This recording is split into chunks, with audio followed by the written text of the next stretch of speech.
کہ اگر یہ نہیں دے رہے تو وہ معذور بھائی کورٹ میں کیس کرے کہ شرعی لحاظ سے جو میرا حق بنتا ہے مجھے میرے بھائیوں سے دلوایا جائے.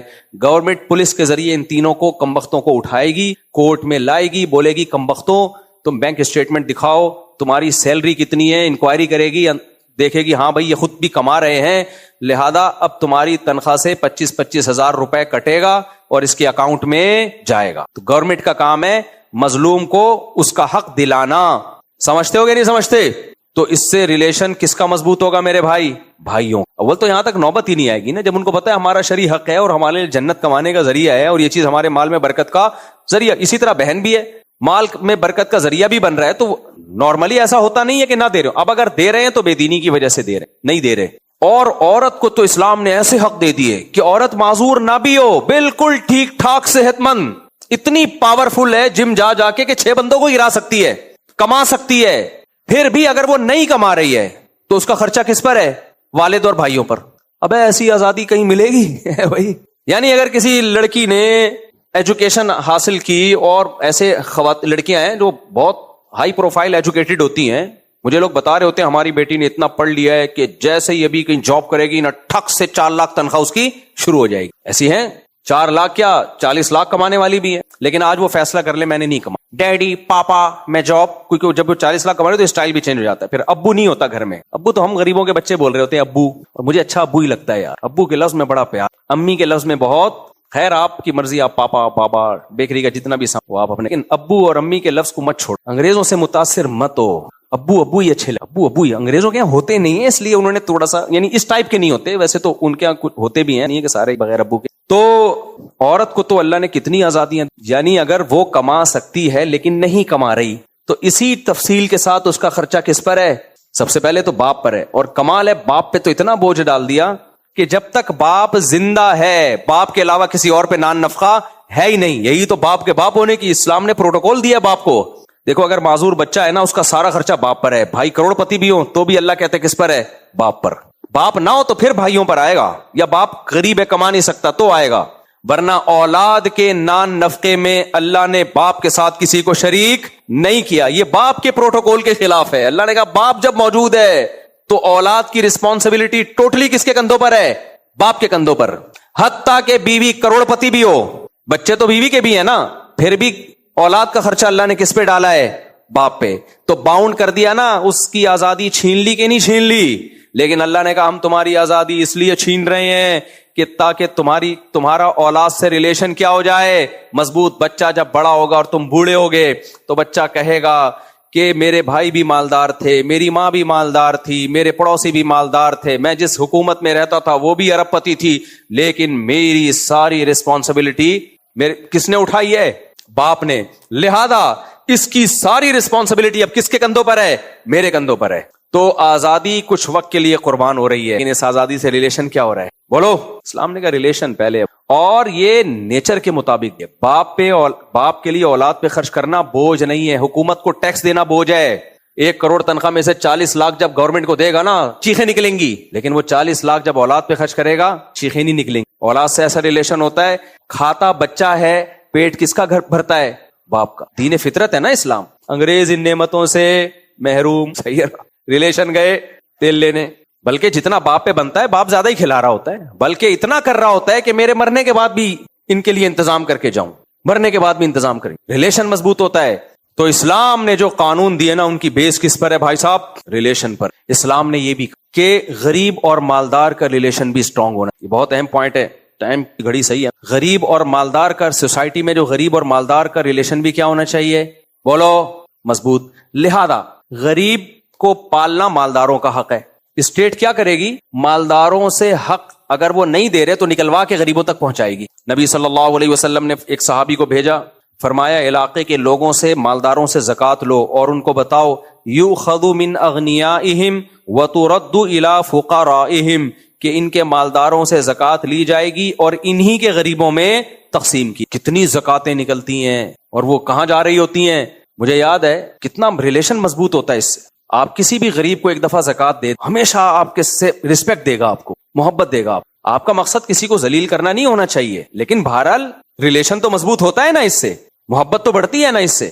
اور اسلام میں چونکہ رشتہ داری کو اہمیت دی گئی ہے، لہذا حکم دیا کہ رشتہ دار غریب پہ خرچ کرو گے تو ڈبل ثواب ملے گا، ایک ریلیشن مضبوط کرنے کا اور ایک زکوٰۃ دینے۔ اللہ تعالیٰ نے شوہر کو غلام بنا دیا، اس سینس میں بیوی کا غلام بنا دیا کہ آزاد نہیں ہے، کہا کہ سارا نان نفقہ اس کا کس کے ذمے ہے؟ بولو تمہارے ذمے۔ مرد کہتے ہیں میری آزادی سلب ہو گئی، گورا آزاد ہے، اپنے خرچے پہ خود چائے پیتا ہے، اس کی بیوی چائے اپنے خرچے پہ پیتی ہے، چائے تو ہوتی نہیں ہے وہاں پہ، ترس جاتا ہے، کراچی میں ہی چائے ملتی ہے، کراچی اور کوئٹہ ہے، باقی کراچی سے باہر نکلو تو چائے بیڑا غرق، چائے کے نام پہ مذاق پلایا جاتا ہے۔ اس لیے میرے بھائی کراچی سے جب کوئی سفر کر کے کوئٹہ جا رہا ہے تو کوئٹہ میں تو خاندانی چائے ملے گی آپ کو، یہ بلوچستان اور کوئٹہ کے راستے میں بھی خاندانی ملے، لیکن جو چائے کے عادی لوگ ہیں ان سے میں وصیت کروں گا کہ کراچی سے باہر جاؤ تو اپنی پتی، اپنا بھینس کا دودھ، اپنا چولہا، اپنی دیگچی، ورنہ چائے کے نام پہ تمہارے ساتھ بدترین مذاق ہوگا۔ ہر آدمی کہے گا آج آپ کو کڑک چائے پلاتا ہوں، وہ پلائے گا وہ چیز، آدمی کہے گا یار کیا پلاتا، اصل میں دودھ کہاں سے لائیں؟ دودھ نہیں ہے نا، وہ ڈبے کا دودھ تو ہے، وہ دودھ میں جو بیچارے اپنی طرف سے اخلاص سے پلا رہے ہوتے ہیں، نہیں ہے۔ اچھا خیر، تو چائے بیگم اپنے خرچے پہ، میاں اپنے خرچے پہ، دونوں کیا ہیں؟ آزاد۔ میرے بھائی یہ اتنے آزاد ہیں کہ کوئی لنک ہے ہی نہیں آپس میں ان کا، رات کو ملتے ہیں آپس میں، شوہر کہتا ہے میں اس سلسلے میں حاضر ہوا، بیوی بھی کہتی ہے ٹھیک ہے، اور اس کی مرضی ہے، وہ کہے ٹھیک نہیں ہے، اگر وہ کہے نہیں نکلو پتلی گلی، تمہاری مرضی، جو مرضی کرو، پھر تم بیٹھ گئے۔ لبرل انٹیاں آج کل اسی ٹائپ کی آ رہی ہیں مارکیٹ میں، تو لوگوں کو بڑا شوق ہے ہم لبرل اور ایجوکیٹڈ لڑکی سے، ایجوکیٹڈ ہونا ایک الگ چیز ہے، لبرل ہونا ایک الگ چیز۔ ایجوکیٹڈ سے کر لو بھائی شادی، لیکن گھریلو سے کرو، گھرداری ہو، جو اسلام کو جانتی ہو سمجھتی ہو، ورنہ ایسی چپت لگائے گی نا تمہاری نسلیں یاد رکھیں گی، نسلیں یاد رکھیں گی۔ تو اب مرد تو پابند ہے یہاں پہ، لوگ کہتے ہیں مفتی صاحب عیاشی کر رہے ہیں، آ جاؤ یار تم بھی کر لو چار، ہماری آمدن کا تو سارا جا کہاں رہا ہے؟ میرے پہلی تاریخ کو جو ٹھک ٹھک ٹھک میرے اکاؤنٹ سے پیسے نکلتے ہیں نا، بچوں کی فیسیں اور یہ اور علاج اور معالجہ، پورا بل، فائلیں بنی ہوئی ہیں گھر میں، آلو پیاز ٹماٹر کی، آلو پیاز ٹماٹر کی فائلیں ہیں، وہ ٹھک ٹھک ٹھک، ہم تو سارا کہاں جا رہا ہے؟ خود سوچو کتنا خرچہ ہوگا۔ اگر میں یہ خرچہ گھر میں نہ کرتا، یہ ریوو شیوو تو غریبوں والی باتیں کرتے ہو تم لوگ، کچھ بھی نہیں تھے بھائی، ہمارے اپارٹمنٹ ہوتے بڑے بڑے اور بڑے کیا لگژری، زرداری صاحب ہمیں بلا رہے ہوتے اور بھائی آپ سے کچھ مشورہ لینا ہے میں نے، لیکن اس پہ انسان مطمئن بھی ہوتا ہے یار اپنے گھر پہ خرچ ہو رہا ہے نا، فطرت ہے نا، دین فطرت ہے، ایسے جرمانے تھوڑی ڈالیں بھائی، اپنے بچوں پہ خرچ ہو رہا ہے، کل ہم مریں گے ہمارے لیے یہی دعائیں کریں گے، یاد رکھیں گے۔ تو مرد کو پابند بنا دیا اللہ نے، لیکن عورت کو کہا کہ جب اس کو میں نے باؤنڈ کیا ہے تو تمہیں بھی پابند ہونا پڑے گا، تمہیں پابند کیا ہونا پڑے گا؟ اس کی مرضی کے بغیر تم گھر سے باہر نہیں نکل سکتے۔ لبرل انٹیاں ٹاٹا کر کے جاتی ہیں میں جا رہی ہوں، آدمی کہتا ہے نہیں جاؤ، تم کون ہوتے ہو مجھے روکنے؟ پھر آپ کہتے ہو اسلام میں منع ہے، اسلام میں یہ کیا ہے؟ منع ہے، کہتی باقی ساری چیزیں اسلام کا مانتا ہے، اسلام کی مانتا ہے تو ہے؟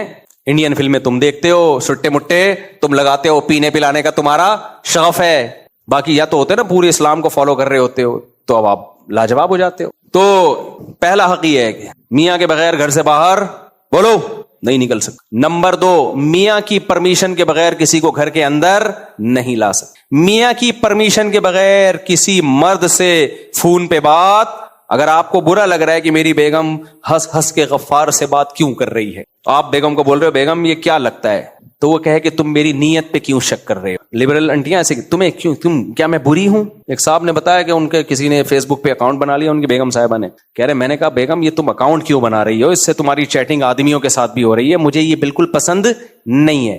تو بیگم نے کہا کہ تم شک کرتے ہو، یہ پرانا واقعہ 20 سال تو نہیں، یعنی 15 سال، فیس بک نیا آیا تھا، تو کیا تم مجھ پہ شک کرتے ہو؟ کہتے ہیں میں ڈر جاتا تھا۔ نہیں بیگم شک تو نہیں کرتا، تم بہت نیک ہو۔ بالآخر وہ آئی ڈی بنی اور ٹاکرے شاکرے ہوئے ہیں اور مارکیٹ سے بیگم شاٹ۔ پرانا واقعہ کسی کو پتہ نہیں چلے گا۔ پھر مجھے آ کے بتا رہا تھا کہ یار میں نے بیگم بک پہ آئی ڈی بنانے دی، اس پکٹنگ شروع ہوئی، جب میں اس سے پوچھتا تھا یہ تمہارا کیا لگتا ہے جس سے تم بات چیت کر رہی ہو، تو کہتی بھائی ویسے ہی ایک فرینڈ ہے۔ لبرل لوگوں میں یہ فرینڈ شپ کوئی بری چیز نہیں ہے، فرینڈ ہے، لو الگ ہوتا ہے اور فرینڈ الگ ہوتا ہے۔ اسلام میں کیا جو آدمی ہے تو آدمی ہی ہے، وہ کیا ہے؟ آدمی ہے۔ تو ہوتے ہوتے فرینڈ شپ سے کہتے ہیں وہ مجھے کہتی تھی یہ کیا تم یعنی شک کرتے ہو، تو میں ڈر جاتا تھا یار میں برا آدمی تو نہیں، میں اپنی اچھی بلی بیوی بچے بھی ہوں جس کے۔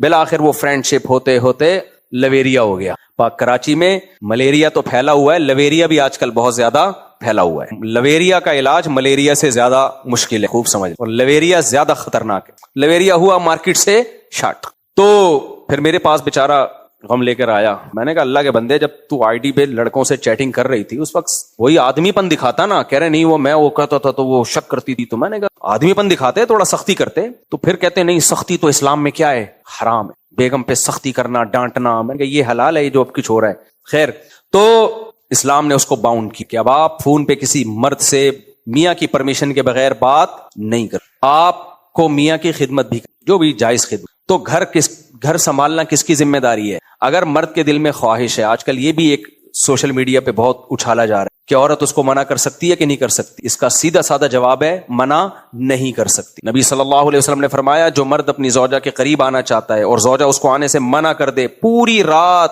جتنی عبادت کرے گی کوئی عبادت مقبول نہیں ہو، اس لیے کہ مرد میاں کیا ہے؟ ناراض ہے. گوروں کے ہاں ایسا نہیں ہے، وہ نہیں آنے دے تو نہیں آنے دے، اس کی آزادی. تو ان کی بیس کس پر ہے؟ آزادی پر ہے. اس سے ریلیشن کی ایسی کی تیسی، ریلیشن کی ایسی کی تیسی.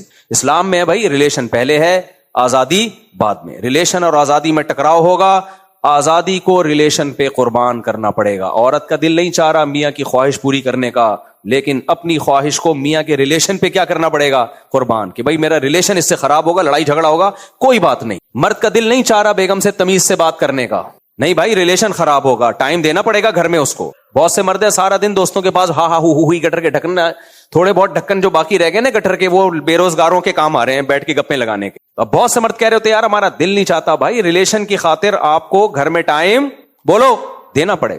مصروف لوگ بچوں کو ٹائم نہیں دیتے، بھائی اولاد سے ریلیشن ختم ہو جائے گا. جو باپ بچوں کو ٹائم نہیں دیتا، بچوں اور باپ میں ریلیشن کیا ہو جاتا ہے؟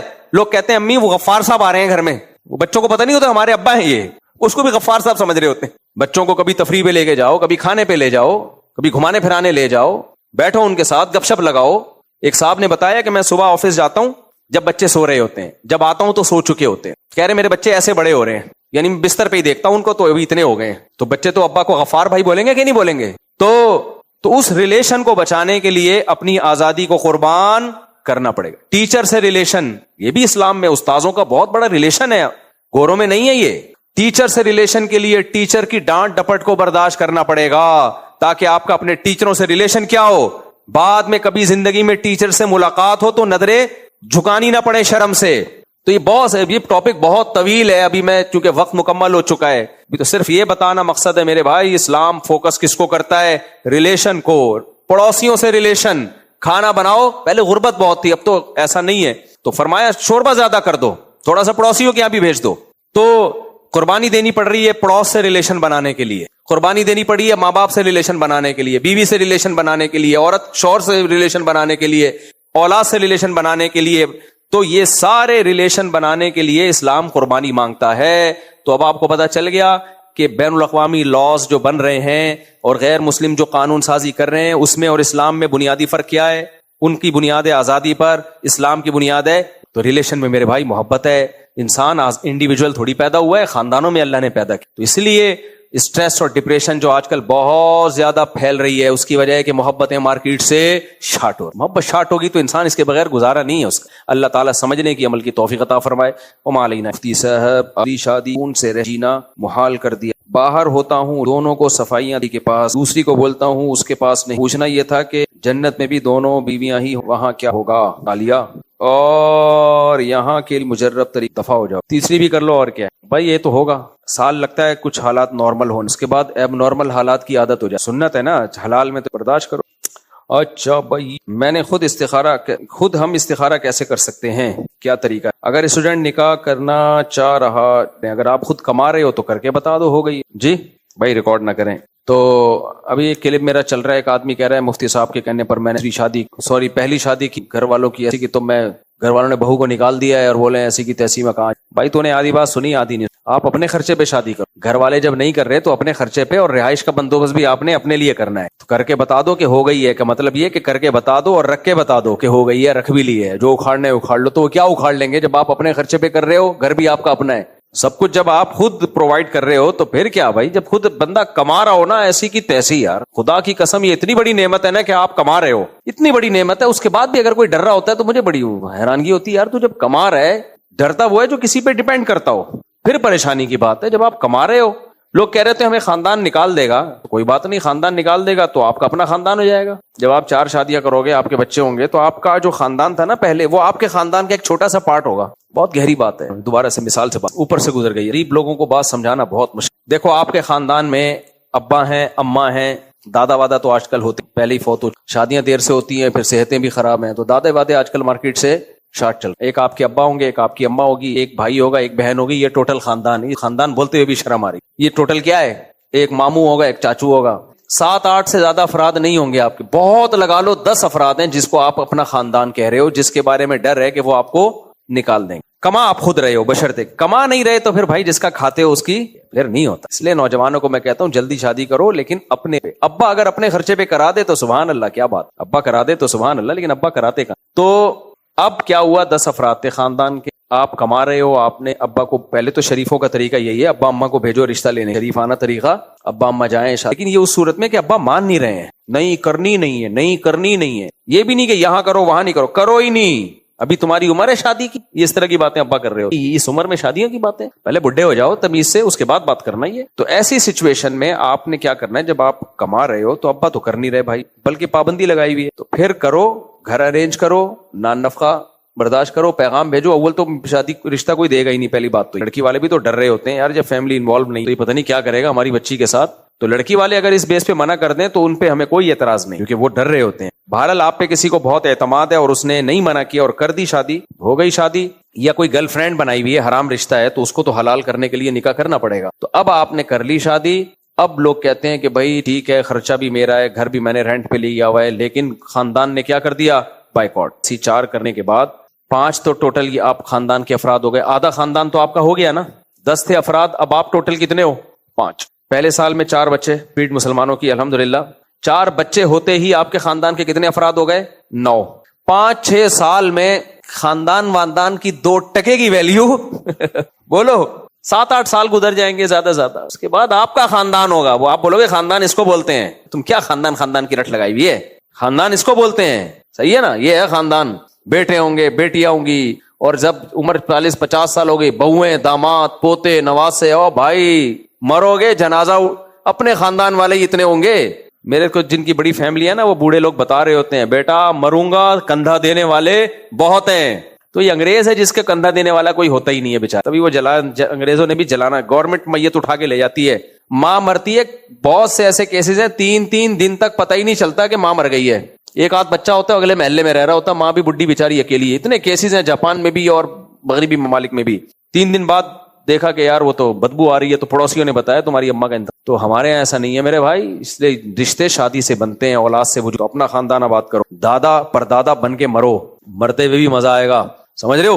مرنے بھی نہیں دیں گے اتنے آرام سے بچے پوتے نواسے، خیریت پوچھتے رہیں گے، ورنہ تنہائی کی ٹینشن سے ہی مر جاؤ گے. پھر لوگ کہتے ہیں اتنے بچے ہوں گے تو بگڑ جائیں گے. بھائی صاحب 2-4 بگڑنے کے لیے اسپیئر میں رکھو. 2 ہی ہوئے، وہ بگڑ گئے تو افورڈ نہیں کر پاؤ گے. اتنے سارے ہو گئے، ایک آدھ بگڑ بھی جائے، کوئی ٹینشن کی بات بولو نہیں ہے. آدم علیہ السلام کے اچھے خاصے بچے ہوئے تھے، ایک قابیل بگڑا ہوا بھی نکلا تھا، افورڈ کر لیا آدم علیہ السلام نے، ٹھیک ہے نا. اگر 2 ہی ہوتے اس میں مسئلہ خراب. اچھا بھائی لیکن نہیں آئے گا. ڈھیٹ لوگوں کی، غریبوں کی سمجھ میں بات کہاں آتی. غریبوں اگر یہ ہو گیا بھائی. اور باقی خود سے استخارہ کرنے کا طریقہ کیا ہے؟ 2 رکعت پڑھو وضو کر کے. ایسا نہ پورا فوکس کریں بغیر وضو کر کے 2 رکعت پڑھو. کوئی اس کے لیے متعین ٹائم نہیں ہے. تہجد کا ٹائم سب سے بہتر ہے، اس میں دعائیں قبول ہوتی ہیں. 2 رکعت پڑھی، استخارہ کی دعا مانگی. بہشتی زیور، جو تسہیل بہشتی زیور کے نام سے جامع ترشید نے آسان کر کے چھاپا ہے، اس میں یہ دعا لکھی ہوئی ہے.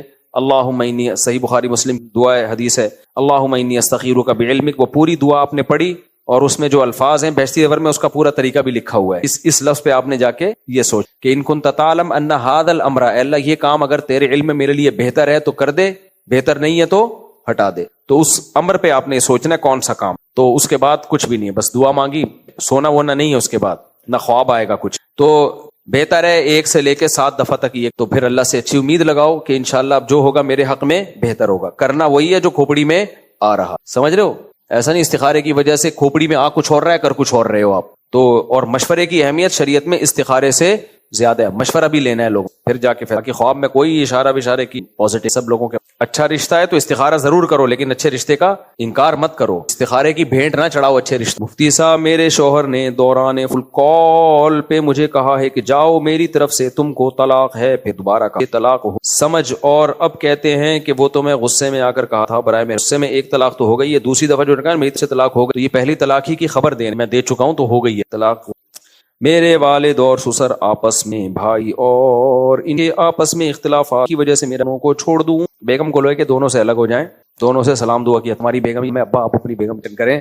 ہاں میری بیگم آپ کے ساتھ ظلم زیادتی کر رہی ہے تو مجھے ضرور بتائیں. تو جہاں گھریلو مسائل چل رہے ہوں بیگم کو خاندان سے الگ رکھو. جوائنٹ فیملی میں رہنا بہت ساری برکتوں کا ذریعہ ہے, لیکن یہ برکتیں جب ہوتی ہیں جب دل بڑے ہوں, ایک دوسرے کو برداشت کرنا سیکھیں, ریلیشن بنانے کے لیے قربانی دینا جانتے ہوں. آج کل یہ قربانیاں مارکیٹ سے شارٹ, ریلیشن کے چکر میں جو تھوڑا سا ریلیشن ہے اس کا بھی بیڑا غرق ہو جاتا ہے. اس لیے میں تو بھائی اسی کا قائل ہوں, شادی کر کے بیگم کو الگ رکھو, لیکن جو جوائنٹ میں رہ رہے ہیں اور خوشی سے رہ رہے ہیں وہ رہتے رہیں. دوسری بات یہ کہ جب کوئی بڑا ویژن آپ کے سامنے ہوتا ہے نا تو چھوٹے ویژن کو قربان کرنا پڑتا ہے. میں اپنی مثال دوں, آپ ہمارا ویژن ہے دنیا میں دین کی دعوت کا کام کرنا, مسائل سے لوگوں کو آگاہ کرنا. یہ چھوٹا ویژن میرا خیال ہے نہیں ہے, بڑا ویژن نہیں. اب میں اگر ساس بہو کے جھگڑوں کو بیٹھ کے گھر میں نمٹاتا رہوں میرا تو بیڑا غرق ہو جائے گا. اس لیے میں نے اصول بنایا ہوا ہے جو بیٹا شادی کرے گا نا گھر الگ لے کے دے, بہو وہاں آئے گی. مجھے نہیں خطرہ کہ میری بہو سے پھڈے ہوں گے, مجھے خطرہ یہ ہے کہ ساس بہوؤں کے ہوں گے. خطرہ یہ ہے یعنی ہمارے بچوں کی ماں اور ہمارے بچوں کی بیگم کا آپس میں پتہ نہیں ہے محبت والا ریلیشن ہو, کہاں آج کل ہوتا ہے. بہو آڑی ترشی نکل آئی, بہت کچھ خطرات ہوتے ہیں. تو اس لیے بھائی شروع سے ہی میرا اصول یہ ہے کہ یار ٹینشنیں نہیں پالنی ہے. تو سوکن کے جھگڑے تو انسان برداشت کرتا ہے, وہ تو مجبوری ہے نا. شادی جب کرو گے تو سوکن کے مسائل تو ہوں گے, تو جو جھگڑے ہم نے خامخواہ کے جھگڑے کیوں برداشت کریں ہم, کیا خیال ہے بھائی. تو حکیم الامہ مولانا تھانوی رحمہ اللہ کے والد صاحب نے بھی یہی کیا تھا, پہلے بچے کے لیے گھر کا الگ انتظام کیا, اس کے بعد بولا بہو ادھر جائے. بہو ادھر گئی تو بہو ادھر جائے گی, ادھر نہیں ہے. کیونکہ وہ آدمی کا مائنڈ ہی اگر پیسفل نہ ہو تو انہیں جھگڑوں میں گھر آئے, آج بہو نے یہ کہہ دیا, آج ساس نے کہہ دیا, بٹھا کے. اور خواتین کے مسئلے کسی کا باپ نہیں حل کر سکتا. یہی فیصلہ کرنا مشکل ہوگا کہ ان میں غلطی کس کی ہے. آپ اس کی سنو گے آپ کو لگے گا وہ غلط ہے, اس کی سنو گے آپ کو لگے گا وہ غلط ہے, یہ صحیح ہے. ایک پاگل ہو جاتا ہے آدمی اس میں. تو یار جس نے کوئی بڑا کام دنیا میں کرنا ہو, شادیاں تو کرنی ہے بچوں کی. گورے نے تو حل یہ نکالا کہ شادی نہ کرو تاکہ ٹینشن ہی نہ ہو. چاند پہ پہنچنا ہے, بہو روک ہی نہیں سکتی ان کو. ہمارے یہاں سائنسدان اگر چاند پہ جا رہا ہوتا, پیچھے سے سسر صاحب کا فون آ جاتا, بقرعید آنے والی ہے اور تو کہاں جا رہا ہے, چاند پہ جا رہا ہے بھائی, میں آ رہا ہوں, سالے آ رہے ہیں تیرے. تو ہمارے یہاں تو یہ مسئلہ ہوتا نا, انگریز نے کہا ترقی کو فوکس کرو, شادی وادی کو کیا کرو سائٹ. لہذا چاند پہ تو پہنچ گیا وہ, لیکن فیملی سسٹم کی ایسی کی تیسی ہو. عجیب سا سیٹ اپ وجود میں آ گیا ہے, انڈیویجول لائف ہے ہر ایک کی. تو 2-4 آدمی چاند پہ پہنچ گئے, لیکن جو نہیں پہنچے ان بیچاروں کا کیا کر دیا, بھیڑا ہی غرق کر دیا. تو ہم کو تو چاند کے علاوہ بھی بہت سارے کام ہیں میرے بھائی. تو اس لیے ہم نے شادی تو کرنی ہے, لیکن اس کے جھگڑوں سے بچنے کے لیے ہم نے پہلے سے انتظام کرنا ہے کہ 2 خواتین کو آپس میں بیٹھنے ہی نہ. 2 خواتین ساس اور بہو ایسے جیسے اسرائیل اور فلسطین, ان دونوں کو آپس میں بیٹھیں گے تو پھڈے ہوں گے. لہذا شروع سے ہی کیا رکھو بھائی, آدمی اپنی بیوی کی خامیاں برداشت کر لیتا ہے کیونکہ اس کے بہت سارے اس سے مفاد بھی وابستہ ہوتے ہیں. ساس کیوں برداشت کرے گی بہو کی خامیاں, سسر کیوں برداشت کرے گا بھائی بہو کی خامیاں. ساس برداشت کر لیتی ہے, پھر مرد بھی کر لیتے ہیں برداشت کہ یار چلو ان کا اپنا گھر ہے گزار لی. خواتین کے لیے بڑے مسئلے ہوتے ہیں, ان کا تھوڑا اللہ نے ان کو سمجھ بھی نسبتاً کم دی ہوتی ہے, سوائے ان خواتین کو جو میرا بیان سنے ان میں تو بہت زیادہ سمجھ ہے. خواتین کو یہ بول دو نا ان کی عقل مردوں سے کم ہوتی ہے, دماغ ایسے کمنٹس آتے ہیں نیگیٹو, مجھے لگتا ہے یوٹیوب میرا چینل ہی اڑا دے گا. تو اس لیے میں بار بار کہہ رہا ہوں, بہت سی خواتین آدمیوں سے زیادہ ذہین ہوتی ہیں, بہوؤں سے بہت محبت کرتی ہیں, بہوؤں کو اپنی بیٹیوں کی طرح پالتی ہیں.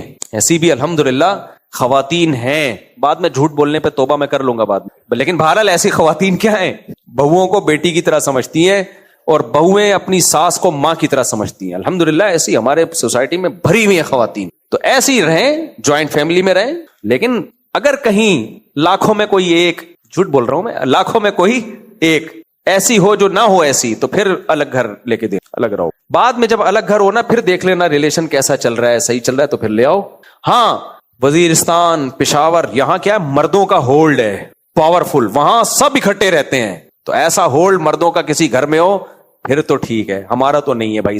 ہم کراچی کے لوگ ہیں, کراچی والوں کا ایسا ہولڈ نہیں, بس واجبی ہولڈ ہے, جتنا اسلام میں واجب ہے اتنا ہولڈ ہے. وہاں پشاور میں کوئٹہ میں ایسا نہیں ہوتا, وہاں ایک دادا ہوتا ہے, 10 بیٹے بھی ہوں گے, 10 کی 10 بہویں ادھر ہی رہیں گی. کسی بہو نے کہیں دائیں بائیں کچھ کوشش کی نا الٹا سیدھا کرنے کی تو دادا بیٹھا ہوتا ہے, اس کا روپ بھی ہوتا ہے, اس کے ہاتھ میں ڈنڈا ہوتا ہے, تو وہ سارے محبت سے رہ رہی ہوتی ہیں. وہ تو 4-4 بیویاں اکٹھی رہتی ہیں, 4-4 بیویاں, تو ساس بہو تو بطریق اولا رہ سکتی, پھر ساس کا ہولڈ ہوتا ہے وہاں پہ, تو وہ ایک الگ سسٹم ہے. لیکن کراچی میں ایسا سیٹ اپ, میرے والد اور سوسر آپس میں, یا میرے بھائی تیرے والد اور مفتی صاحب, اگر کوئی شخص حنفی ہو لیکن وہ چل مسائل میں فقہ شافعی کو فالو کرے ہوگا, گنہگار ہوگا, کیونکہ یہ شہوت پرستی ہے. کیوں فالو کر رہا ہے؟ خواہشات کی خاطر اپنا مسلک بدل لینا یہ کسی کے نزدیک بھی جائز نہیں ہے. علامہ ابن تیمیہ رحمہ اللہ جو بڑے تقلید کے خلاف تھے, انہوں نے بھی یہ بات لکھی کہ اگر آپ کی ایک رائے ہے اور آپ صرف خواہشات کی بیس پہ دوسرے فقہ کو فالو کر رہے ہیں تو یہ ناجائز اور حرام ہے. اس کی میں دلیل قرآن سے دیتا ہوں. دیکھو قرآن میں کیا ہے, یہودی آئے نبی صلی اللہ علیہ وسلم کے پاس. یہودیوں میں ایک شادی شدہ مرد اور عورت نے زنا کیا. توجہ ہے نا آپ لوگوں کی, شادی شدہ مرد اور عورت نے زنا کیا. وہ نبی صلی اللہ علیہ وسلم کے پاس آئے کہ آپ فیصلہ کریں کیا سزا ہے. وہ نبی کے پاس کیوں آئے؟ اس لیے کہ تورات میں لکھا ہوا تھا دونوں کو پتھروں سے مار کے ہلاک کر دو, رجم کرو. یہودیوں نے بولا یار تورات پر عمل تو بڑا مشکل ہے, یہ والا فیصلہ ہم کس سے کرواتے ہیں؟ محمد صلی اللہ علیہ وسلم سے. آپ رحم دل ہیں, نرم ہیں, تھوڑا سا ہو, رجم کی سزا تو امید ہے نہیں ملے گی. نبی کے پاس آئے کہ یا رسول اللہ, اگرچہ آپ کو نبی نہیں مانتے تھے لیکن فیصلہ آپ کریں گے. نبی نے فرمایا کہ تمہارے پاس جب تورات موجود ہے اور تم تورات کو مانتے ہو تو مجھ سے فیصلہ کیوں کروا رہے ہو؟ تورات لے کر آؤ, تورات ہی فیصلہ کرے گی. مسلم تو نہیں ہونا تم. تورات لائی گئی, وہاں انہوں نے ڈنڈی ماری. ڈنڈی یہ ماری کہ تورات کی جب تلاوت شروع کی ہے تو جو رجم والی آیتیں تھی نا, جس میں تھا کہ شادی شدہ مرد اور عورت زنا کرے تو پتھروں سے مارو, اس آیت پر ہاتھ رکھ کے تلاوت کرنا شروع کر دی. عبداللہ بن عبد السلام رضی اللہ تعالیٰ عنہ موجود تھے, یہودی عالم تھے, وہ تورات کے حافظ. ان کو حافظ کو تو اندازہ ہو جاتا ہے نا بھائی یہ بیچ سے ایک آیت کھا گئے ہیں, ٹھیک ہے نا, ان کو اندازہ ہو گیا یہ تو بیچ سے آیت کھا گئے ہیں. تو انہوں نے جا کے جو تلاوت کرنے والا تھا اس کا ہاتھ ہٹایا مضبوط. فَإِذَا آیَةُ الرَّجْمِ تَلُوحُ, رجم والی آیت چمک رہی تھی بالکل, یعنی واضح سامنے تھی. تو نبی نے حکم دیا تورات کے مطابق فیصلہ ہوگا اور ان کو رجم کیا. اس پہ قرآن کی آیتیں نازل ہوئی. وَكَيْفَ يُحَكِّمُونَكَ, لوگ مجھے کہتے ہیں آپ قرآن کی آیتوں کے حوالے نہیں دیتے. بھائی میں پوری آیت پڑھ کے سنا دیتا ہوں, تو اب ریفرنس کی کیا ضرورت ہے؟ اس سے مضبوط ریفرنس کوئی ہوگا؟ قرآن کہتا ہے وَكَيْفَ يُحَكِّمُونَكَ وَعِندَهُمُ التَّوْرَاةُ فِيهَا حُكْمُ اللَّهِ, اے نبی یہ آپ سے فیصلہ کیسے کروا رہے ہیں جبکہ ان کے پاس تورات موجود ہے جس میں اللہ کا حکم لکھا ہوا ہے. اس سے کیا پتا چلتا ہے؟ آپ کا کیا خیال ہے, کیا نبی کا فیصلہ غلط ہو سکتا تھا؟ بولو. 100% صحیح فیصلہ کس کا ہوتا؟ نبی کا, کیونکہ اسلام جب آیا تورات منسوخ ہو گئی. اس پہ تو ان کو اپریشیٹ کرنا چاہیے تھا کہ بھائی تورات چھوڑ کر کس کے پاس آ رہے ہیں؟ اسلام کے پاس آ رہے ہیں. نہ, اسلام نے کہا کہ نیت ٹھیک نہیں ہے. سمجھ میں آ رہی ہے بات؟ فیصلہ نبی ہی کا ٹھیک ہے, اسلام ہی کا ٹھیک ہے, لیکن یہ اس لیے نہیں آ رہے کہ اسلام کا فیصلہ ٹھیک ہے, یہ اس لیے آ رہے تاکہ ان کو یہاں گنجائش ملے. آج تک یہودیت کو فالو کرتے رہے ہیں, آج سخت سزائے یہودیت میں, تو اب آ رہے اسلام کے پاس. تو کس بیس پہ آ رہے ہو بھائی تم؟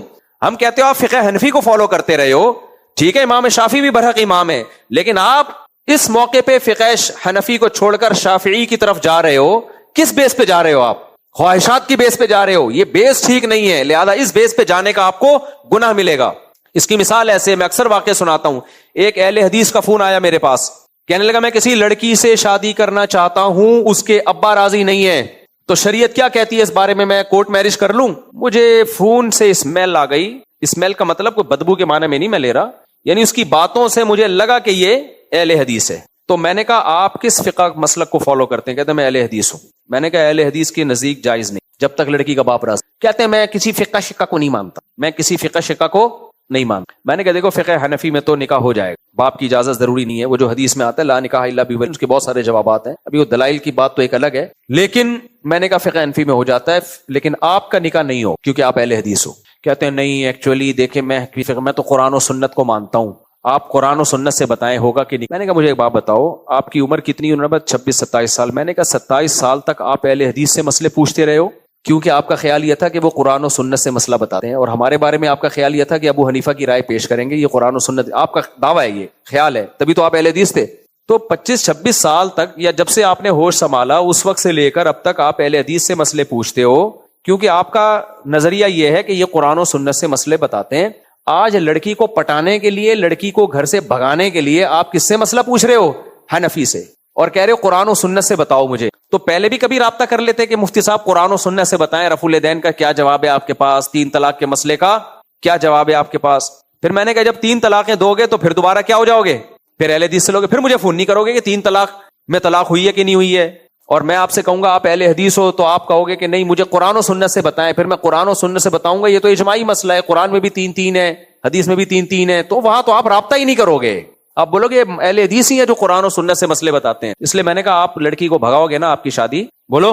حالانکہ مجھے پورا اعتماد ہے اپنے فقہ کے صحیح ہونے. قرآن و سنت میں امام ابو حنیفہ کے دلائل بہت مضبوط ہیں کہ لڑکی کورٹ میرج کرتی ہے کفو میں, پیرالل میں, اگرچہ یہ برا عمل ہے, اس کو اپریشیٹ نہیں کیا جائے گا, لیکن نکاح ہو جاتا ہے.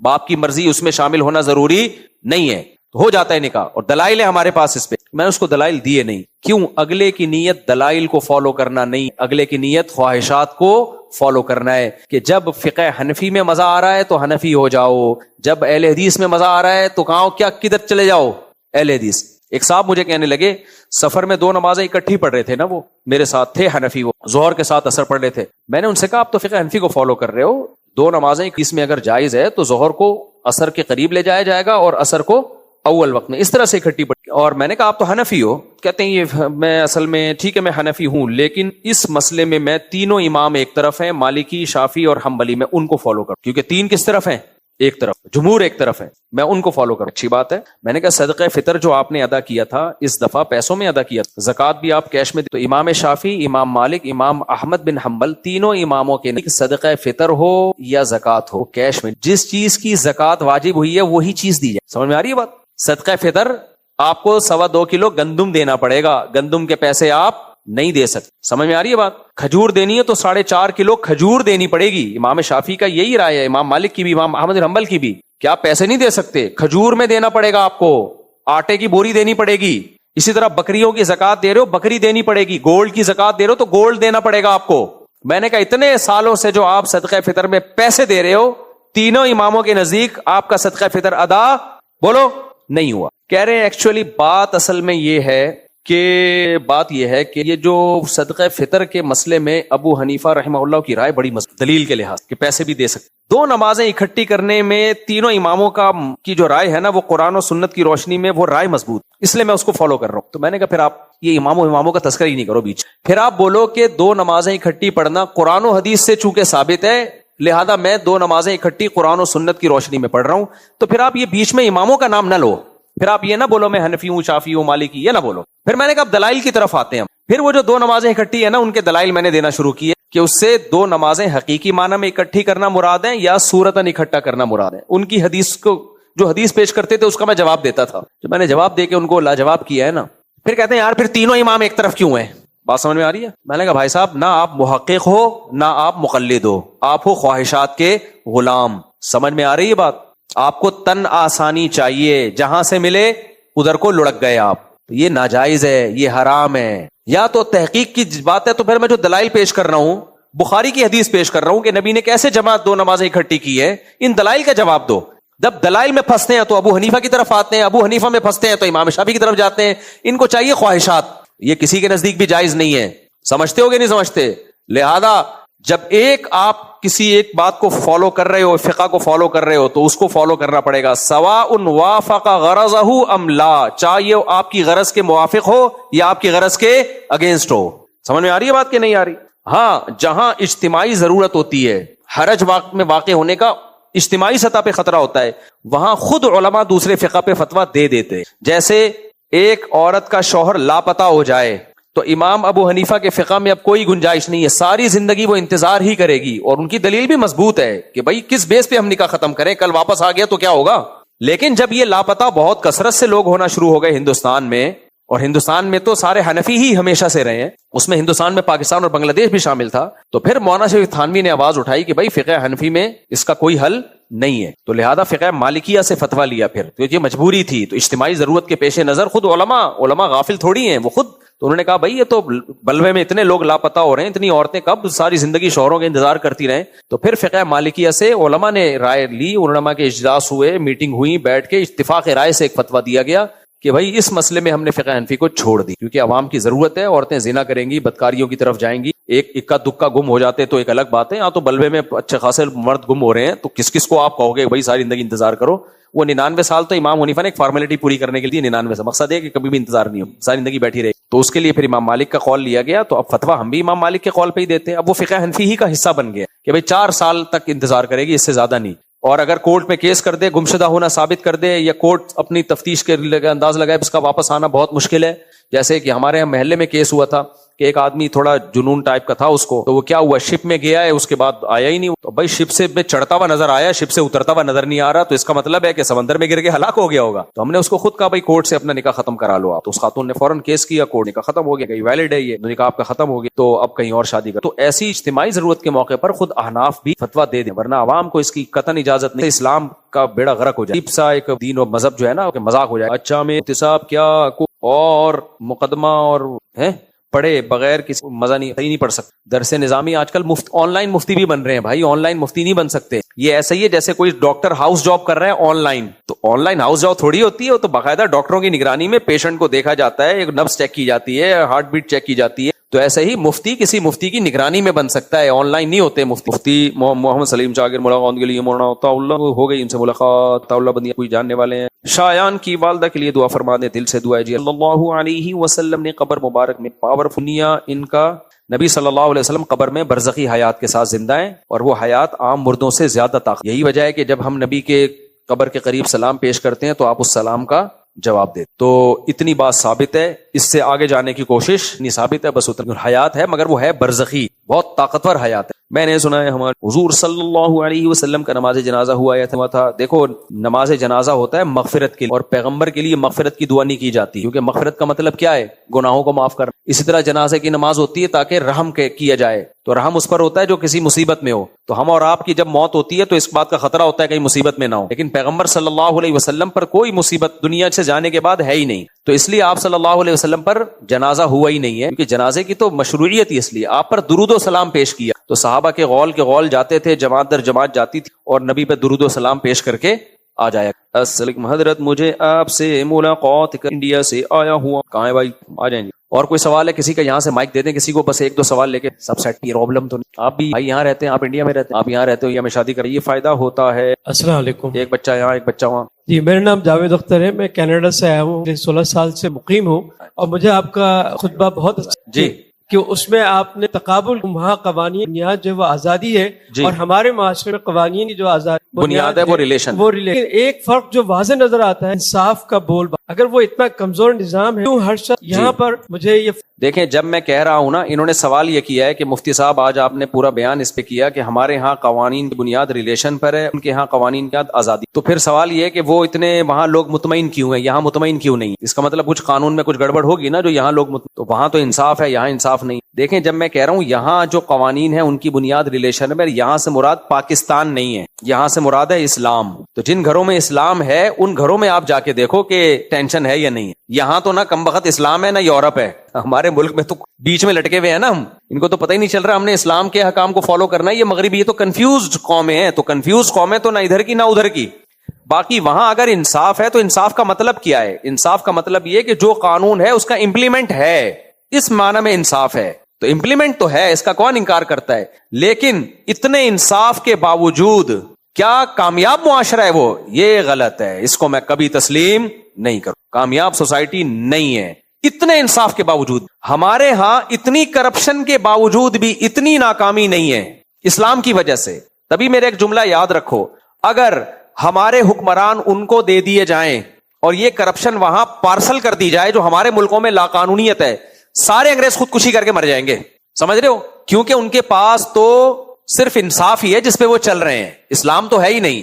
اور اگر ان کے حکمران ہمیں دے دیے جائیں اور وہ انصاف جو وہاں ہے وہ ہمیں مل جائے, مذہب ہمارا اسلام ہو, تو ہم جتنے ہیں نا جو ابھی اس سے ان سے وہ جس کنڈیشن پہ آ جائے نا, ہم 10 گنا آگے نکل جائیں ان سے. یعنی اس سوسائٹی میں اگر کوئی خوبی ہے تو اسلام نہ ہونے کی بیس پہ نہیں ہے, اس سوسائٹی میں اگر کوئی خوبی ہے تو انصاف کی وجہ سے ہے, اور ہماری سوسائٹی میں اگر کوئی خوبی ہے تو اسلام کی وجہ سے ہے, قانون کی وجہ سے نہیں ہے. لہذا اگر ہم اسلام سے ہی دستبردار ہو گئے تو ہم ان جیسے نہیں ہو جائیں گے, ان سے بھی زیادہ بدتر ہو جائیں گے ہم. اور اگر ان کے پاس اسلام آ جائے تو وہ بدتر نہیں ہوں گے, جس پوزیشن میں آ جائے اس سے 10 گنا آگے نکل جائیں گے وہ. تو اس لیے میں لبرل سیکولر جو ہمارا دیسی لبرل طبقہ ہے اس سے کہتا ہوں کہ تم جب گورے کی مثال دیا کرو نا تو پھر اسلام کے مقابلے میں نہ لا کے کھڑا کیا کرو اس کو کہ مولویوں نے بیڑا غرق کر دیا ملک کا, مولویوں نے یہ کر دیا. بھائی مولویوں نے تو تھوڑے بہت جو ماں باپ کے حقوق, یہاں تو ایک آسان مثال سے بات سمجھاتا ہوں, اگر ہمارے ہاں لوگ اپنے باپ اور ماں کی خود خدمت کرنا چھوڑ دیں, یہ خدمت گورنمنٹ کرواتی ہے یا مولوی کرواتے ہیں؟ مولانا لوگ کرواتے ہیں. ماں باپ کے حقوق قرآن میں بیان کرتے ہیں. اگر یہ قرآن بیان کرنا چھوڑ دیا جائے تو آپ کے پاس تو اولڈ ہاؤس بھی نہیں ہے, آپ کے بوڑھے تو سڑکوں پہ مریں گے, ٹھیک ہے نا, لیکن ہمارے اتنے سڑکوں پہ مرتے نہیں ہیں. کیا گورنمنٹ کیئر کر رہی ہے؟ نہیں, پبلک کیئر کر رہی ہے, اور پبلک اسلام کی وجہ سے کر رہی ہے, گورنمنٹ کے کہنے سے نہیں کر رہی ہے. تو اس لیے میرا مطلب اپنی سوسائٹی کو سوسائٹی سے تقابل کرانا نہیں ہے, میرا مطلب ہے اس قانون کو اسلامی قوانین سے تقابل کروانا. تو ہمارے یہاں اگر کوئی خوبی ہے تو بھائی اسلام کی وجہ سے ہے, اور اسلام نہیں ہوگا تو وہ اس خوبی سے بھی ہم جائیں گے. ان کے ہاں اگر کوئی خوبی ہے تو قانون کی مضبوطی کی وجہ سے, اور اگر کوئی خامی ہے تو اسلام نہ ہونے کی وجہ سے ہے, اور وہ خامیاں بھی بہت خاندانی قسم کی خامیاں ہیں. اچھا, گورے کی ہر چیز بڑی خاندانی ہے, اس کی خوبی اگر ہے تو خامی بھی دیکھا کرو, وہ بھی تھوڑی نہیں ہے, وہ بہت ہی ہائی لیول کی خامیاں ہیں اس سوسائٹی میں. اچھا, لوگ یہ بھی کہتے ہیں کہ وہ اصل میں وہ ایکچولی وہ وغیرہ وغیرہ نا, وہ لڑکے ان کا نہیں ہوتا. وہ بھائی صاحب کیوں؟ پہلی بات یہ کہ کوئی انگریز ہمارے یہاں 30-30 سال کے نوجوان ملیں گے جنہوں نے زنا نہیں کیا ہوگا, ڈائریکٹ شادی کی. کسی انگریز میں یہ دم ہے بالغ ہونے کے بعد 30 سال تک عورت کے بغیر صبر کر لیں؟ ناممکن. ہمارا نوجوان بہت پاورفل. 30 سال کے لونڈے لپاڑے یار, 15 سال میں بالغ ہوا تھا, 15 سال تک زنا نہیں کیا, حالانکہ ڈیزائرز بھرپور موجود ہیں, وسائل بھی ہیں, بیوی سے وفا کرتا ہے. تو یہ اتنی زبردست جو موٹیویشن اس کو ملی ہے وہ اسلام سے ملی ہے, گورنمنٹ سے. انگریز کے پاس یہ موٹیویشن, وہاں اگر گورنمنٹ قانون بھی بنا دے نا کہ زنا اللیگل ہے پھر بھی لوگ کریں. یہاں شراب نہیں پیتے, وہاں ہر شخص شراب پی رہا ہے. گورنمنٹ آج لا بنا دینا کہ شراب لیگل ہے پھر بھی لوگ پیے, سوری اللیگل ہے پھر بھی لوگ پیے. تو اس لیے آپ اپنی سوسائٹی کا, ان کے حکمرانوں کا اپنے حکمرانوں سے آپ تقابل نہ کرایا کریں. آپ پبلک ٹو پبلک گیم کھیل, اور پبلک ٹو پبلک بھی گیم کھیلنے کا طریقہ کیا ہے کہ جو اسٹینڈرڈ کی لائف ان کو ملی ہوئی ہے وہ اسی اسٹینڈرڈ کی لائف ہمیں ملے گی, تو پھر اس بندے کا اس سے تقابل کرایا جائے گا. آپ نے دیکھا کہ ایک چرسی بیچارہ مسجد سے چپل چوری کرتا ہے, آپ نے کہا انگریزوں کو تو ہم نے کبھی نہیں دیکھا, پر ہمارے ہاں تراویح پڑھ کے چپل چوری کر کے گیا ہے. بھائی اس غریب کا انگریز غریب سے مقابلہ کراؤ آپ, ٹھیک ہے نا, پھر دیکھو وہ کیا کیا چوری کرتا ہے. پیٹ بھرا ہوا آدمی کیوں چپل چوری کرے گا بھائی؟ ایسی غریب قوم کا مقابلہ کراؤ انگریز کی غریب سے, پھر یہ یہاں کا چرسی بھی وہاں سے اچھا نکلے گا. جب توندے بھری ہوئی ہیں تو تھینک یو ہی رہے گا میرے بھائی. کیا خیال ہے؟ اخلاق تو جب پیٹ بھرا ہوا ہو تو اخلاقیات ہی ہیں. یہ غربت, مہنگائی, یہ لوڈ شیڈنگ, ڈھکن لیس گٹر امریکہ میں ایک دن کے لیے پیدا کرو, پھر میں دیکھتا ہوں انگریز سسٹر کی گالی سے بات شروع کرے گا اور مدر کی گالی پہ بات کو ختم کرے گا. لوگ کہتے ہیں کیسے ایٹیٹیوڈ دیکھو ہمارے لوگ, گٹر کا ڈھکن ہی نہیں ہے, ایٹیٹیوڈ کیا کرے گا. تو کبھی بھی کسی کا مقابلہ کرایا جاتا ہے تو اس لیول کے لوگوں کا اس لیول سے مقابلہ کرایا, وہ لیول نہیں ہے تو پھر کہاں مقابلہ, گالیاں ہی. لڑکا ٹک ٹاک ویڈیو ٹک ٹاک پر لائیو بھی تو پیسے بھی جائز ہے, ٹک ٹاک پہ پیسے کماؤ. غریب ہو گئے تو پھر یہی اخلاق خراب ہوں گے نا, تو پیسے کماؤ یار, ٹک ٹاک پہ کماؤ, لیکن ٹک ٹاک پہ بےہودہ چیزیں نہ ڈالو, لڑکیاں وڑکیاں سر اچھی ویڈیو. ہاں مزاحیہ ڈالو یا کوئی سبق آموز. پاکستان میں کسی بھی طرح سے پیسہ لاؤ میرے بھائی, ٹک ٹاک, یوٹیوب, فیس بک پہ باہر سے پیسہ آتا ہے, اس سے ملک کو بڑا فائدہ ہوتا ہے. ابھی تو پاکستان اسی بیس پہ یعنی بچ گیا کہ باہر سے ڈالر آ رہے ہیں. یہ نہ ہوتا تو ہمارا پروگرام بڑھ گیا تھا. جتنی گالیاں ہم دے رہے ہیں نا اس کو اور زیادہ گالیاں شروع ہو جاتی ہیں لوگوں کے. اسلام میں جائز ہے, پسندیدہ کام نہیں ہے اس میں. اس کی حوصلہ شکنی, اللہ میرا مریض ہو گیا تو میں اتنے رکھتا, تو یہ نہ کرا. پھر لوگ اپنے زبان سے جو منت ہو پوری کرنا واجب ہے. اتنے مشکل چیزیں اپنے اوپر لازم کر لیتے ہیں, پھر ہوتا نہیں ہے ان سے. اسلام بھائی صاحب یہ باتیں سمجھانے سے نہیں ہو. والدہ اگر وراثت نہیں کر رہی تو آپ دیکھو, کاروبار ہو یا کوئی بھی چیز ہو انڈیویجول کرو. خاندانوں کا اس میں انوالومنٹ, بڑا بھائی, ماموں, چاچا, یہ بات ہی احترام میں بیڑا ہی غرق ہو جاتا ہے انسان کا, نہ کچھ بول سکتا. تو اگر آپ سمجھ رہے ہو کہ خاندان والے آپ کے بزنس مداخلت کر رہے ہیں کہ انویسٹمنٹ بھی ہوگی نا, اپنے پیسے لے کے پتلی گلی سے کیا کرو بھائی, میں یہ بزنس ختم کر رہا ہوں, مجھے میرا حصہ. اس پہ لڑنے کا بھی آپ کو حق بھائی, میں نہیں مشترک چلانا چاہتا بھائی, مجھے میرا پیسہ دو. اس پہ آپ لڑو گے تو کوئی گناہ نہیں ملے. اس میں ادب تمیز کا خیال نہیں کرنا چاہیے, کیونکہ ادب و آداب کے چکر میں بعد میں قاتلانہ لڑائیاں ہوتی ہیں. بھائیوں کا قتل ہوتے ہوئے ہم نے دیکھا ہے اپنی آنکھ. اس لیے شروع میں بدتمیز بن کے اب الگ کر لو اپنے آپ کو, یہ زیادہ بہتر ہے بنسبت اس کے کہ دل خراب ہوتے رہے آخر میں دھماکے کے ساتھ پڑ جائے, ٹھیک ہے نا. تو اس لیے بھائیوں کے ساتھ بزنس کون کرتا ہے یار؟ ہاں کئی بہت ہی نیک لوگ ہوں تو ٹھیک ہے, لیکن نارملی یہ ٹھیک نہیں, میں اس کا قائل نہیں ہوں. بھائی بہن, چچا, ماموں, خالہ, پھپھوے, بھائی صاحب, یہ دوستوں کے ساتھ نہیں ہوتا بزنس, کیونکہ آپ اس سے حساب لوگے. بھائی یہ کتنا انویسٹمنٹ ہوئی, کتنی ارننگ ہوئی, وہ غصہ کرے گا, دے گا نہیں, تو آپ کہو گے احترام ہے, تو وہ کبھی بھی نہیں حساب دے گا, کھا جائے گا سب. تو اس لیے ایسے آدمی, ہمارے ایک دوست تھے ٹرک اڈے میں نا, ٹرک اسٹینڈ نہیں ہے ماڑی پور کا, وہاں انہوں نے وہ کنٹینر لیا ہوا تھا, اس میں مزدور رکھے ہوئے تھے. تھوڑے دن میں جاب چھوڑ چھاڑ کے بیٹھ گئے. میں نے کہا کیوں چھوڑ دی جاب؟ کہہ رہے یار وہاں جب تک گالیاں والیاں نہ دو تو کام ہی نہیں ہوتا. کہہ رہے ہم پڑھے لکھے لوگ ہیں, ہم سے وہ اس اسٹائل کی گالیاں نکلتی نہیں. ہم مزدوروں کو کہہ رہے ہوتے ہیں دیکھیے یہ آپ نے ڈبہ اٹھا کے اوپر ابھی نہیں رکھا, دیکھیے اس طرح تو کنٹینر لیٹ ہو جائے گا اور کرایہ ہمیں پورا دینا پڑے گا. تو کون رکھتا ہے ایسے؟ انگریزوں کے یہاں ہوتا ہوگا, ہم لوگ کے یہاں نہیں ہوتا. تو کہہ رہے ہیں وہاں ہم دیکھ رہے ہیں کوئی